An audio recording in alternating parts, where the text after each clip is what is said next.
so we can actively do something about this, because that's what it's about. I mean, the reason we're making this clip is not to announce doomsday or whatever. We have hope, and that's why we're making this clip. That's what motivates us to make this clip, is the hope to make sure this doesn't happen. And how can we make sure? It's the first step to do is, like we said last week, is spread the word. But in a second step, we have to actually come together, unite our forces, and do something together. Okay. Well, actually, the first thing you need to do is you need to find out exactly what's going on and how wide-reaching this is. That is the first thing that you need to do, and you need to do it immediately. Okay? Now, let me, for everybody out there now, slowly walk through exactly what's happening here. The Internet was set up by DARPA. It was built by the Pentagon. And they've had it going back into the 70s, even before that. I mean, we've got emails from the 70s and 80s where White House staff were communicating with different federal agencies over, quote, email or electronic mail. When Al Gore said that he had some vote in the Senate in the early 90s to, before he became vice president, to create the Internet, that is just absolutely asinine. The Internet, you can go read this in mainline encyclopedias, did not begin in the 90s. It began in the early 1960s. That's when it was conceived, and it was in use between secret government agencies, the scientific agencies, back in the late 60s. It was widely adopted in the 70s and was in almost all major government institutions by the early 1980s. So let's get that straight. The government built it. But then, with the BBS systems and message boards and other people tying in and people paying for internet connections and using their phone lines and people putting up their own server farms and other industries and systems developing, but the government still, with the telecoms and the universities, controlled the major hubs or the routing systems, the, quote, peer-to-peer. And when I first learned about Internet 2 back in 2001, it was from them. That's just one of the big multinational organizations where big companies, telecoms and others, and governments and universities, institutions, put money in, and then Internet 2 lobbies and regulates and tries to shape the future of it. And what they said they were going to do in 2001 was have 50 global corporations and 50 global international universities will house the new hubs and the new backbone of Internet 2, which they were already building then. It is now in place. They've laid the cable worldwide. They've got the satellites, all of it. And to get on Internet 2, you're going to have to sign agreements. It's like you're going to have a subdomain like MySpace.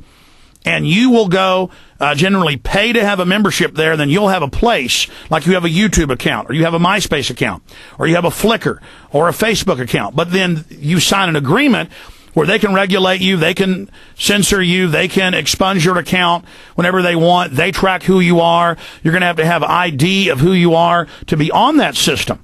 And they argue, well, it's a corporate/private/government system, and so you don't have to have an Internet. You don't have to be on Internet 2. You just have to agree if you want to be on our backbone. That's why we say MySpace is the model of the Trojan horse for Internet 2. That's in their own words.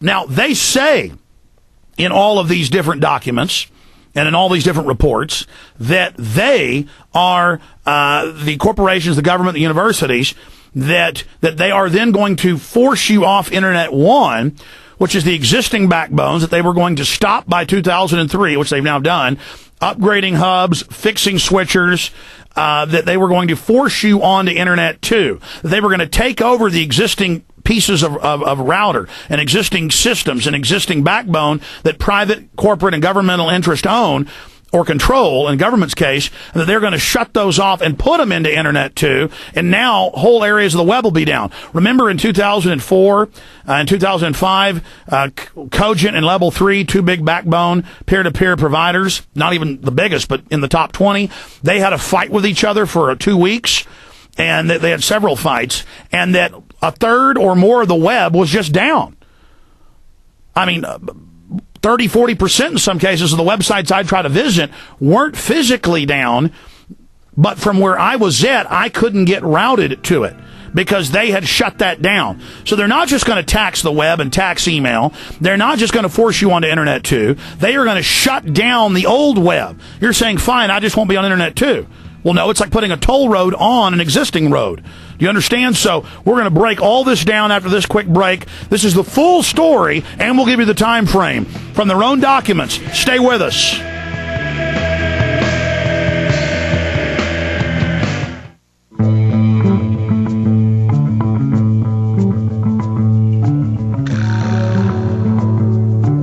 Let me just state the facts here. The multinational corporations have now lost over 60% of their newspaper circulation. TV cable networks are falling apart. The choices, the free speech, the variety, the diversity of the internet being free and open is destroying them. They have to do what they're doing now.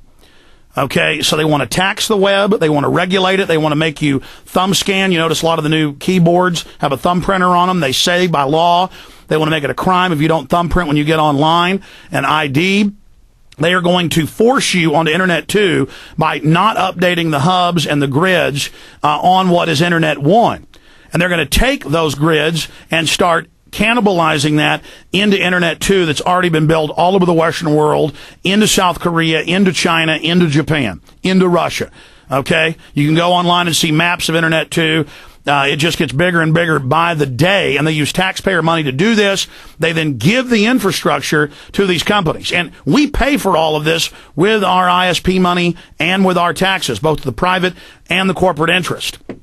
And there's a lot of other ways that they're doing that. But in case there's any denials, 40 gigabytes for $55 per month Time Warner bandwidth caps arrive. And, of course, they've already tested this in the last year and a half with Comcast. This is where you pay for your bandwidth connection. You pay for your T1 or you pay for your DSL or your cable modem or whatever system you're using. You're paying for the bandwidth. Then whoever you're streaming from has to pay for the bandwidth themselves.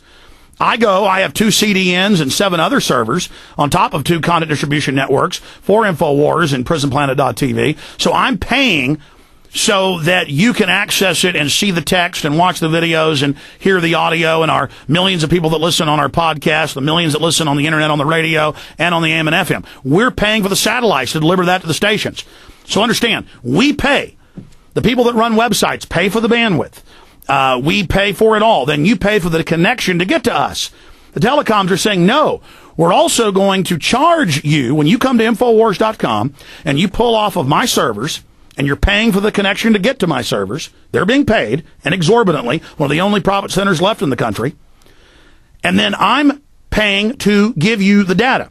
They say, no, you're not just going to pay for your connection. Alex isn't just going to pay for the servers that he provides to you to come to his websites.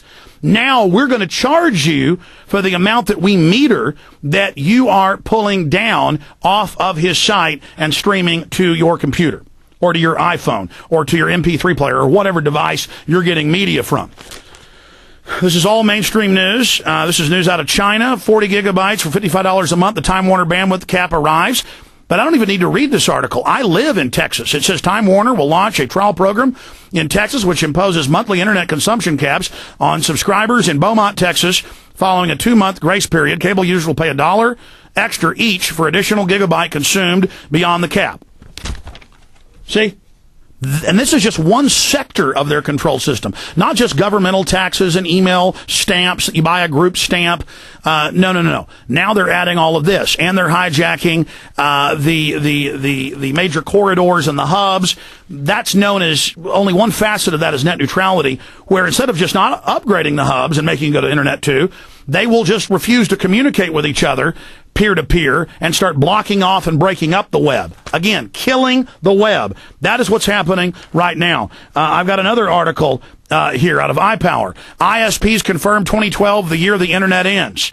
But you heard them reporting it's already really ending. Comcast is already controlling how much bandwidth you can get, where you can go, what you can do. I remember 2 years ago, big ISP started announcing, AOL controlled systems started announcing, and others, that they would let you go to sites that they had agreements with, big sites, big establishment sites. They would let you have free access, but that they would give you tier 2 for millions of other alternative websites that weren't part of their agreements. They've also been writing and selling for a decade or more software you put on your computer or you download, put it on by disk or download, where, quote, they restrict hateful sites or gambling sites or hacking sites or porn sites.